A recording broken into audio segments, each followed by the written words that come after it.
Pardon me.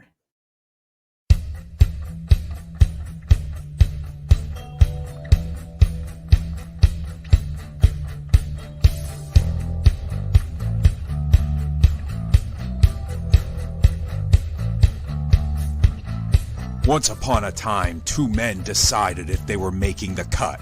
And then they made the cut. And now JT and Aaron are talking everything from wrestling to pop culture and beyond. Because it's no holds barred. Will you back down, turn and run, or stand up with the best?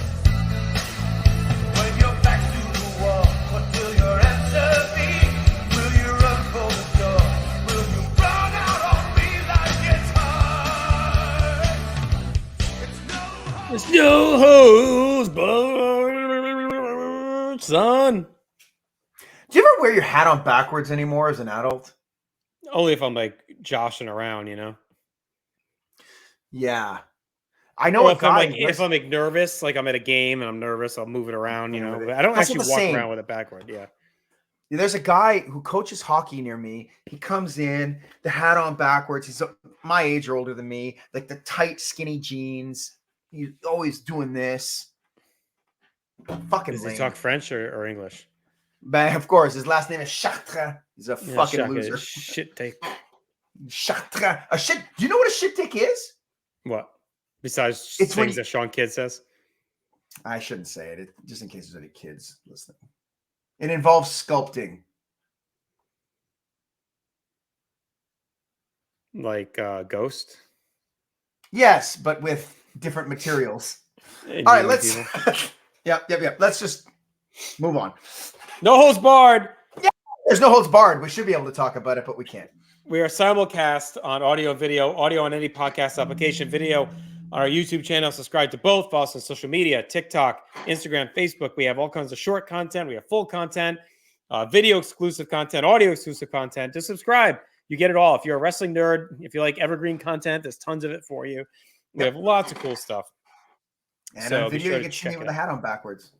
Yeah, you can throw up when you see it. So here at No Holds Barred, we're generally here every Saturday. February's a little wonky. We're missing a couple, most likely, but we're happy to have you here. And what we're doing on most Saturdays is running through our long-term stretch project, which is the greatest WWE World Title change ever. We're watching every WWE title change from the beginning till the one we're up to now, which is Monday Night Raw, October 18th, 2001.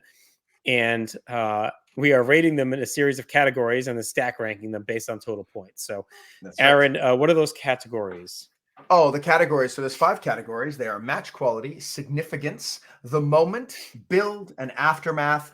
That's 5 categories. We each give a score out of 10, gives us a nice round score out of 100. And as we sit right now, our first overall match, standing pretty strong, almost unbeatable at 94 points.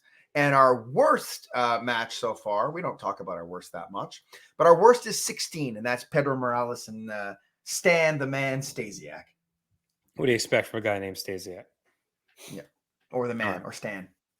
All right, so tonight we are watching a rematch of the match we watched in our last episode, which was where Kurt Angle defeated Steve Austin at Unforgiven, and that shockingly made it inside our top 10. I think it wasn't one we were expecting to get there. It did. This is the rematch. It's about, what do we say? I think it's 3 weeks later or 2 weeks later.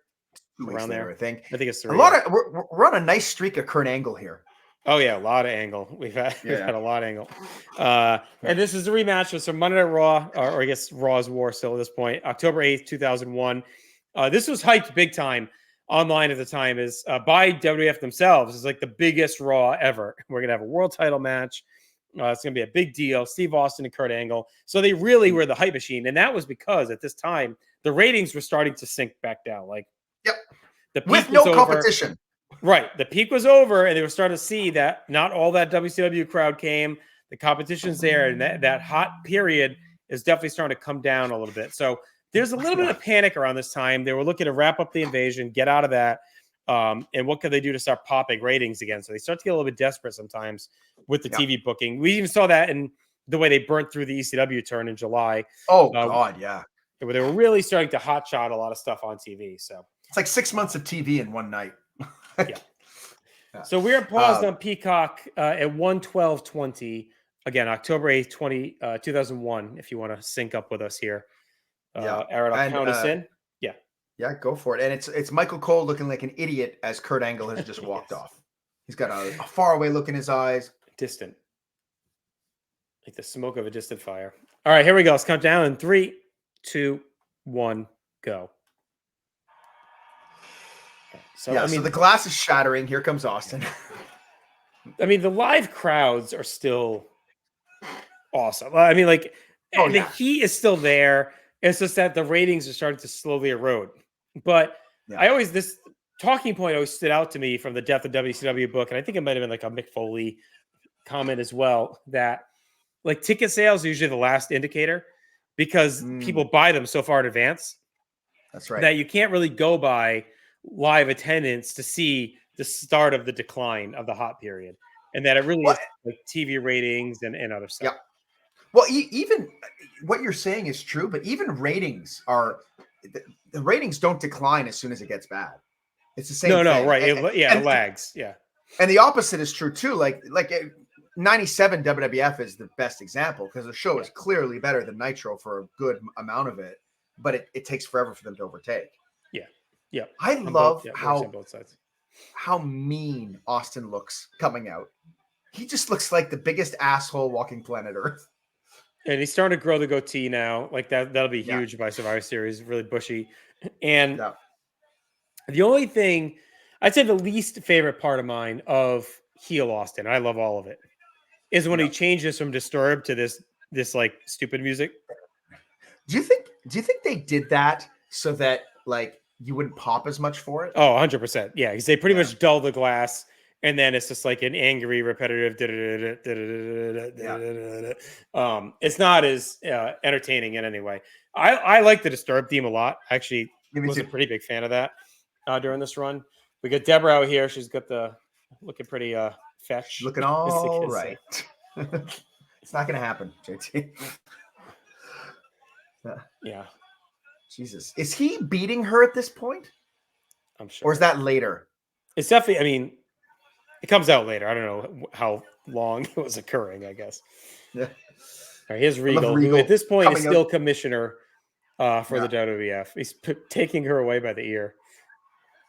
I love that Austin stands for this. You think that this man... Yeah.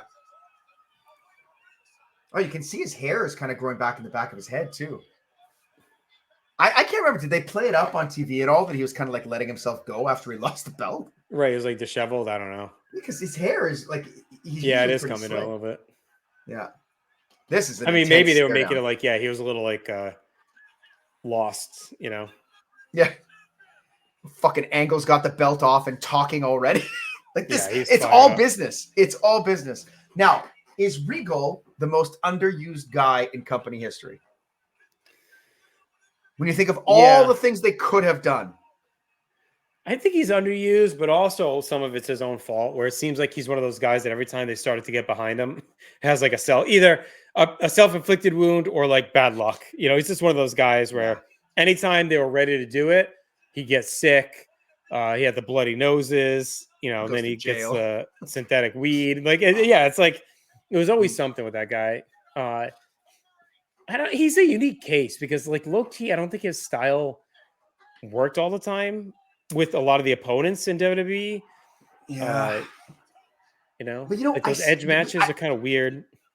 But I blame Edge. Like, because like when I'm watching WCW Regal, like no matter who he's in there with, I love it. Yeah. And it's all variety of styles. So, I mean, I would love to see a Regal Angle program. You know, that would kick ass. I think what they missed the window on, and they could have done it here in 2001, and I think it's underutilized, is face Regal. Yeah, he's great as a face. I quite like face. He's a great fired up baby. And we see it in 04 with the Eugene when he fights Triple H and all that. Like we talked about that. We talked, right, in the Rumble rebook. I think we talked about him being an option. And I think in 01 they kind of missed the boat with him because they kind of did a little bit with him and Tajiri. But I don't think they go far enough in 01 with it, where he really could have been like a fired up baby face, the top of the card. He never really Did- has yeah. like a sustained babyface run, does he? That 04 is like the only one really.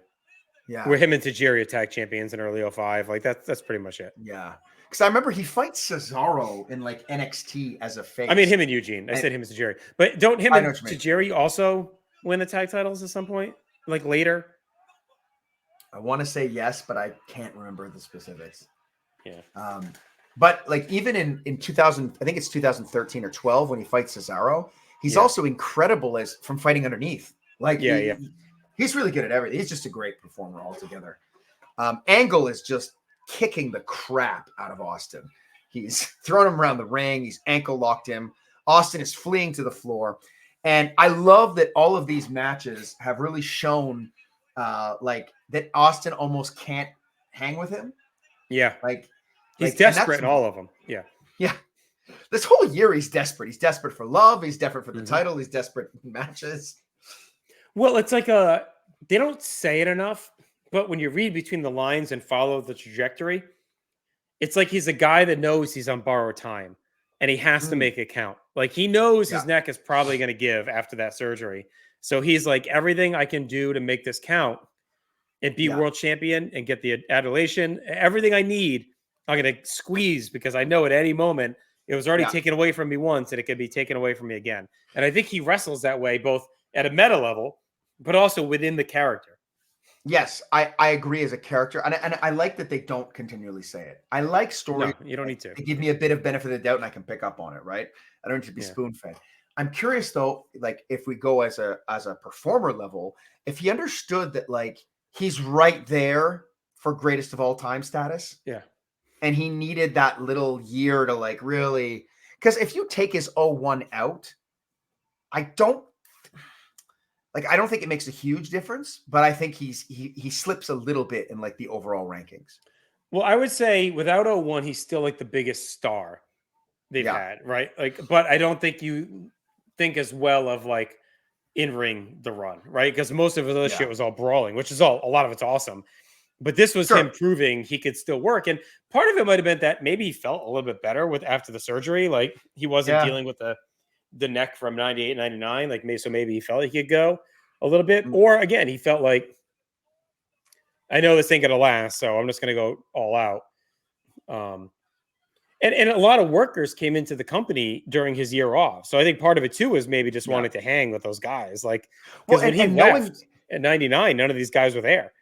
That's it. And knowing that that's his background too, because his background is a great worker. So it's like, I'm sure like it makes me think of like if Bret Hart had come back in 2002, like he'd be like, oh, I might not be able to go with Angle, but I want to work with Angle because he's a worker. Like I'm a worker, you know? Right.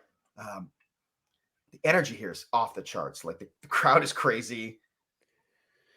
I think this feud is like, you always kind of think of like the best feuds in company history, and Mega Powers, Austin McMahon, Bret Austin. I feel like Austin Angle kind of gets overlooked. When you think of like the quality, the hit rate of their matches, like we know SummerSlam's 5 or 4 3/4, right? Unforgiven, we obviously fucking loved. This match has been super fun, and we know No Mercy's awesome. We also have the Invasion and Survivor Series stuff bookending it, and you have all the Angle stuff that we talked about a lot last episode. I think it definitely gets overlooked a lot in the annals of like all-time feuds. Yeah, I think it might be the best in-ring main event feud they've ever done. Yeah. Like unless you're kind of comparing it to like more modern stuff where like, I mean, like AJ Styles and Roman Reigns, every single match they had was incredible, right? But it doesn't have the gravitas that this had. But this doesn't have the same gravitas as like the Mega Powers or Rock Austin, you know, like right, yeah. So it's like a step below in the storytelling, but with the matches, it's way above. Yeah, I mean, yeah, you could argue maybe Triple H Foley is up there, but because they have a couple of great matches and a hot story. But I think this has it all. I think it may be when you factor in everything. I'd say the only thing it doesn't have is maybe longevity, but it's still like a good 6 or 7 months. But it has comedy, it has in-ring, it has intensity, it's got memorable angles, it's got big moments. Like it kind of has everything you'd want from both ends. And it really does inch in toward the end of the year because they do fight at Do they fight a Vengeance? They do, right? Doesn't he fight him in the first round of the Yeah, tournament? of course. He beats him, right? So they fight there, And and they still kind of linger into they early fight in 02 the a little they bit. fight in the Rumble too. Like Angle eliminates him from the Rumble. They Right. should have if they had wrestled at WrestleMania 18, which is what we talked about last time too. I mean, it makes the show better. It makes the feud better. Yeah. Like Right. That should have been, if they weren't going to do Austin RVD, which is the true right choice. This would have Yes. been a perfect final blow off to their feud, like the last time. Yeah, if they do Austin RVD, that means Austin walks out of Vengeance with the titles, right? Yeah, I think that's or he just beats Jericho at No Way Out. Sure. Yeah. Yeah, I don't know how much I think he has to stay a heel though, but I don't know if they could have kept him a heel. Well, not against Jericho, who was also a heel. No, so I mean, I think what you could do is just have they don't really need the two belts. They're unifying them anyway. So instead of unifying them, you could have said the WCW title go away. And Austin is just the champion after Survivor Series, and he stays heel. And RVD turns face right away and rises up the ranks earlier. Yeah. Or you do something where Triple H coming back goes after the WCW title because he's you keep it around and he's like, because they're gonna they split it up 8 months after that anyway. Right. Yeah. So you could have kept that as its own title, rename it the world title then, and have Jericho win that from The Rock like he did and keep it. And then Triple H goes after Jericho in the world. I mean, you could do that and still do Austin RVD for the WWE title. Or Angle instead of Jericho as the WCW or the world champion, and you could do Triple H Angle at Mania, which is also an option. Yeah, I'd like Triple H off that card, even though it's a comeback. I mean, I wish it's such a long haul because of the invasion and the way it ends. It's such a long haul from No Mercy to Mania. But if they could have kept things boiling enough to run that triple threat back at Mania, that's an option too. Angle, Triple H, Angle, RVD, and Austin rematch of No Mercy, and RVD wins the belt at Mania. But I don't know if they could have kept it. That would have been a hard march to keep that boiling. You know, if they just would have booked them a little bit stronger, like you probably could have kept it going until Mania, and then you have that blow off. Like Hogan Rock can have the exact same match and be part of the invasion, right? Yeah, you drag it to Mania. Or if you want to end it, you have RVD switch teams because he was kind of leaning that way anyway, and he wins it for Team WWF instead of Rock, and that sets him up to then win the Rumble. But then maybe you do something with Angle in there as well somehow, where they both have a claim. Yeah, you can have Austin be like, I don't want RVD on our team. I don't trust him. Yeah, and have the WWF and instead of Vince replacing himself with the Big Show, he replaces himself with RVD the night of, maybe, So then Austin just keeps the belt because even though WCW the alliance dies, he's still the champion. Yeah, you don't do the title unification deal, and then RVD wins the Rumble, and maybe he faces Angle at No Way Out, and you get some kind of Austin interferes, and you get a double DQ, and then they put them both in the main event. So then you do Rock Hogan. You do Triple H Jericho for the world title, WCW title. Yeah. And then you do Austin Angle RVD for the WWE title. Hell of a card. And you know what? You make that that triple threat an elimination match. Yeah. And RVD beats on both of them. And have him beat both of them. Yeah. And then you still have Taker Flair on the card. That's a stellar card. Because that's what this card is missing is that that great title match, right? And you could do Kane and Hall. I mean, if you want to have Hall on the card, Kane kind of fused at the NWO anyway, right after Mania. So if you want to elevate Kane into that angle, you could have him fight Hall. Was Nash hurt? Yeah. Because it's a shame because torn bicep or whatever. See, I think a way to go in that too is that you do Hall and Nash. Maybe Nash doesn't get in the ring; he's just there against Kane and X-Pac. Yeah, you can have X-Pac turn in the match. Again, it's just a storyline, but Kane is over enough that it would be effective. Yeah. Great back and forth match so far. I mean, or outsiders could fight the Hardys and win the tag titles. If you want to do something like that too, kind of like a little sneaky dream match or something. In the end, there's a lot of stuff they could have done instead. I think I've said it in about 15 different podcasts over the last 6 months, but I think WrestleMania 18 is one of the most rebookable manias. Yeah. ever. Because there's just so many good pieces. Yeah. Like it's so like it's I mean there's never a time when they have more star power collectively. We have Hogan, Austin, and Rock on the roster. Like And at the Triple same H is, time. I would say, at his peak as far as being over after the Rumble Yes. return.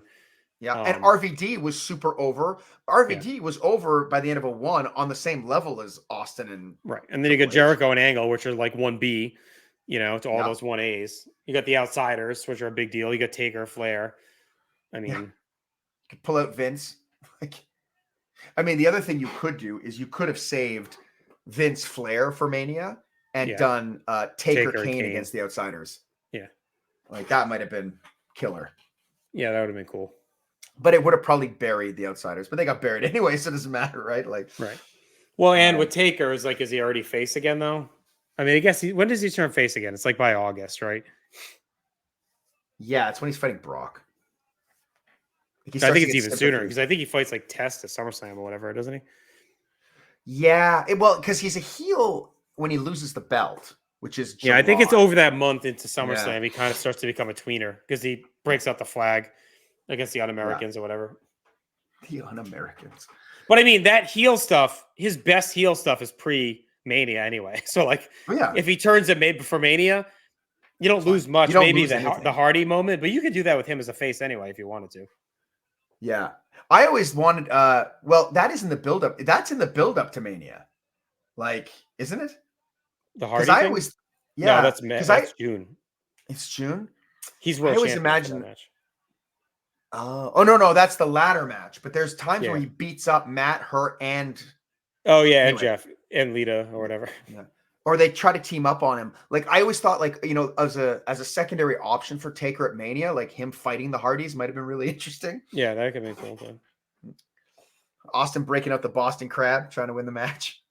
I mean, it's again a perfect blend of you're getting they're brawling, they're hot brawling to start with all the angst. Angle, it was on top for a while. Austin turned the tide, and now he's just been grinding him in the ring.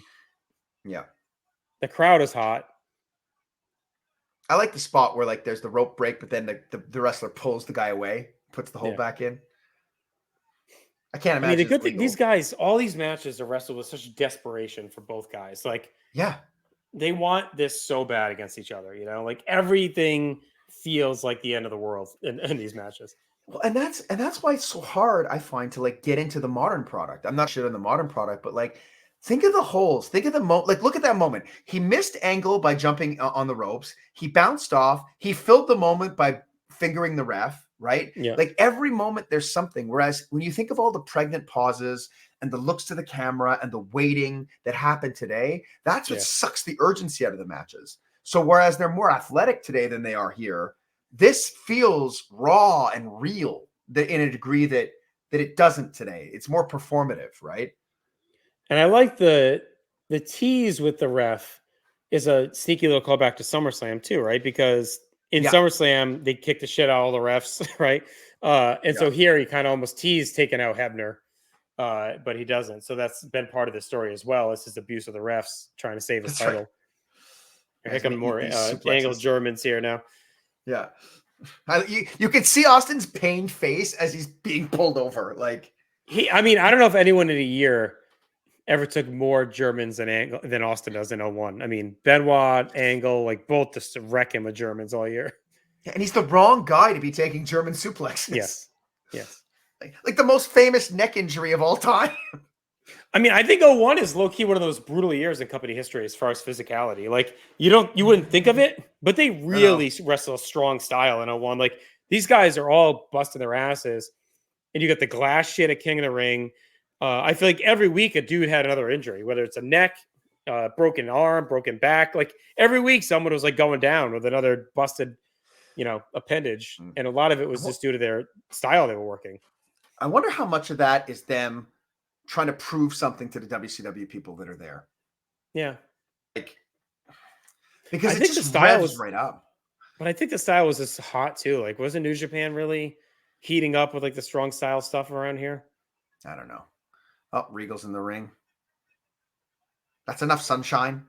Give me the belt, you toad. You scallywag. It's one of the few times Regal Frog's didn't rub his feet. fat ass. I don't go Frog's fat ass. See, this is such a stupid turn, not only because of the I timing and how know. obvious it was, but like, why did he need to hit Angle? Like, Austin had the belt standing over him. He could have just hit him with it, and Regal Yeah, hit him why- with it instead. It's not like Angle was. Angle should have been on top, and then Regal turns on. This made no sense. Angle Like, should have Austin was been about to hitting hit him him with anyway. the belt. Yeah, Like if Angle's eliminated and Regal's like, no, let me do it. Like, yeah. This was dumb. It was like Austin was about to hit him anyway. yeah, and unnecessary. Like maybe they're Why do just we need to tired of turn Regal. Regal like 6 weeks before? And why is his count slow if his leg is hurt? His arm isn't hurt. Earl always had the weirdest like leg sell. It was always like bent crooked. Like I don't know how he Yeah. even did it. And then he holds it like he's stretching his quadricep on the ground. It's very odd. I love that was a great near Austin. fall. I thought for sure that was Yeah. it. Me too. I'm glad it wasn't. Yeah, because I want to see a stunner or something for it, which I think is about what we're gonna. But yeah, this is about to happen. Oh, Yeah. he ate it. Fuck, he eats it so well. And now this is gonna be it, right? Yeah, Kurt's not looking at the ref. No, I'm surprised he didn't kick out a bit there. No, that's good because at least Austin won yeah. it on his own with that move versus Regal leading directly Yeah. to it. I don't know what I was doing so close to his face and not saying anything and just breathing on him. Oh, now he's talking. It just took a while. It was too long before he started talking. I want to go back to the old Place to Be podcast with Kevin Kelly and ask see if we asked if Angle was supposed to win it Unforgiven, if it was because of 9/11, because it is weird that Austin wins it right back 3 weeks later. But again, I feel like they wanted to reward Angle in his hometown, so he probably was going to win, I would think. This is some really great heel work that Earl Hebner can't stand, but so Yeah. Austin forces him to get up on his feet to raise his arm. That's beautiful. And I mean, Nice. we're in the waning days of the Austin heel run. Like we got like about I know. 5 weeks left here. Fuck, it's like he's funny, but he looks dangerous and mean. Like it. I love it. I love this run so much. And we still have, I mean, after this, we're not going to talk about it because it's not a title change, but they still had No Mercy like a week later or 2 weeks later, which is another amazing match with these guys. So, Yeah. great Which stuff. I think is, I think that No Mercy is better than the last two matches we've watched for me. Like, it's not better than SummerSlam, but like, it's incredible. Yeah, I would agree. In ring for sure. All right, let's get to our awards. I mean, that was a fun rewatch again. It's a match we hadn't seen, and I probably hadn't seen since 2001, is my guess. No. I'm sure probably same for you. No. All right, so I would say match quality, maybe, I don't know, 7 feels low, but I guess it doesn't feel like a 4. 8 feels high. Like, yeah, I guess that's 7. like 7 feels low, but 8 feels high for me. Right. I think it'd really be like a 7.5 if we did halves, but like I would probably have that at like 3 3/4. Yeah. Yeah, but closer to 3.5 than 4. Yeah. That makes sense. Significance is hard because it almost like rights the ship, like in terms of where the storyline is going, but like it's these title changes that make every other title change seem less significant. Yeah. So but these guys are so I don't know. Like I don't think these guys are hurts too much, but no, I don't think it hurts it. It just doesn't seem like, oh, Austin won. Oh my God, Austin won the belt. You know, like, well, it's kind of obvious. Yeah. I think I'm gonna go 4. Like it's not. I mean, it sets up the end. It sets up the final invasion. You get the Austin Rock stare down. You get Austin laying down for Jericho, which is a pretty big moment. We'll talk about it. Yeah, 4 feels right. The moment was pretty good. Like the Regal turn is kind of whatever. I did like the post match with him yelling at him. I like that he won with a stunner. It's a Raw title change, which is cool. I'm gonna go 6. I think that's where I'm going. I'm gonna go 6. The build is. I don't know, because like it depends. Like, do we factor in all of their feud before the same way we factored it in for the last one? It doesn't feel right because that feels like the build for the last one, right? And this change feels like it's originating from that last match, which was 2 weeks ago. So I feel like I'll give it like a bonus point for that other shit being baked into the story. I won't weigh it fully, so maybe like a 3. Yeah, I'm at 3. Yeah, okay. And Aftermath, this isn't bad because you're getting the end of the invasion. You've got you get the triple threat match, the triple threat. Then you've got that leads to the unification. You've got the whole bit with Austin turning back face as a consequence because Vince tries to strip him the belt and he comes back. That's all in the aftermath of this match. But Yeah, it's all the way to not the same. vengeance. Yeah, it's not the same high-end stuff though as previous though. No, Like- no, it drops. I mean, like I said, we get as part of you get the RVD chase, right? Like if I don't know, I Yeah. let it roll to the next Raw, like he's all over the opening video package, RVD and Austin. So like they're Right. building toward No Mercy as part of the fallout. You get Austin Rock showdown, end of Invasion, Vince chasing Austin, Austin laying down for Jericho. So I think a lot still happens, but looking at like, we had a 4 for the last one, but you almost have to throw that out, right? Right. I think because I think you got to throw that one out because whatever. So it's somewhere between last time, I think, and Austin Rock. Yeah. So maybe I guess like a 6, 7 would split the difference. That seems too high. Yeah, I think 6. I think 6. 6 makes sense. Okay. All right. So that's 52 points It's funny, total. it ties with a recent one. Rock and Angle from No Way Out. Oh yeah. So what's the significance? Significance from Rock, both 8 combined. Oh, They're similar. They're 4? very similar Yeah. because they both have last Yeah. about this one lasts a little bit longer. I guess match quality. Would we go to that next? I think so. All right, so that would be So- No Way Out. Right. Okay. So that's not. I mean, look, it's not to the levels. It's not to the levels that some of the other things have been in the Angle Austin stuff, but I mean, still not horrible, all things Well, considered. Yeah, I mean it's it's in the top half. Yeah, it puts it 30th, and we've done 60. This is our 62nd. Yeah, 60, Yes. 62nd. 62nd, and it finishes 30th thus far. So yeah, right in the middle. Like for context, it's like we said, one spot below The Rock and Kurt Angle from this year, 2001, and one spot above Bob Backlund against the Iron Sheik. Yeah.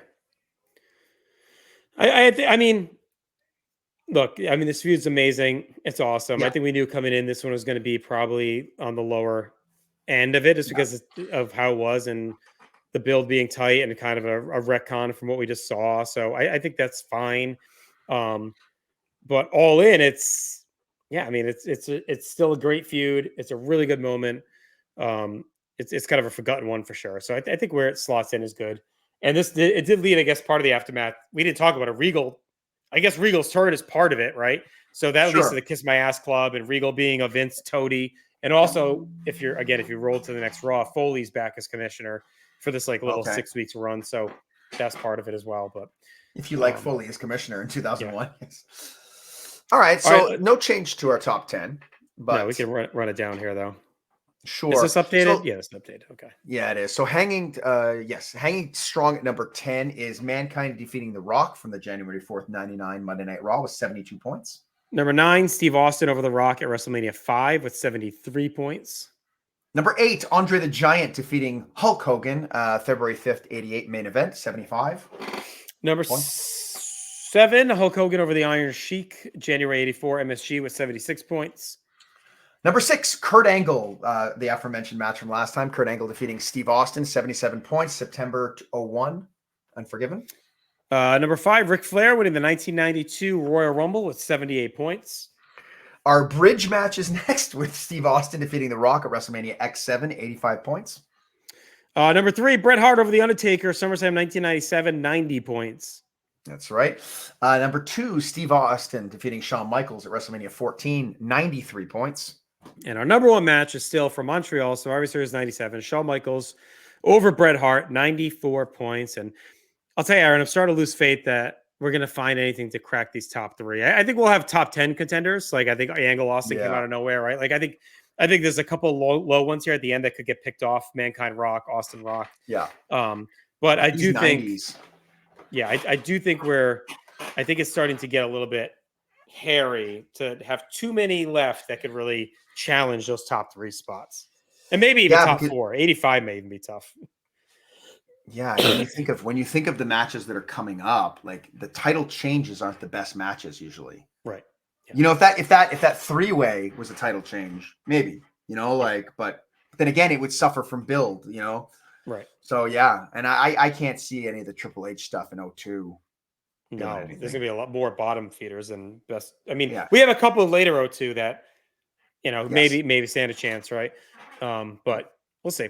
All right, so listen, we'll be back next Saturday with our February build a card.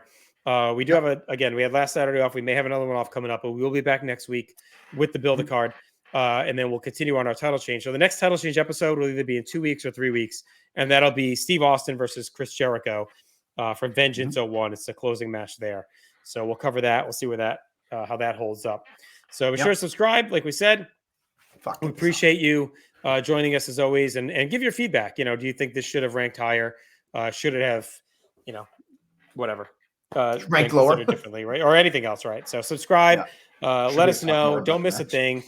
Be sure to check us out on social media, like we said as well. The Dookie's been dropped. We'll talk to you soon next week. Bye, Jockass.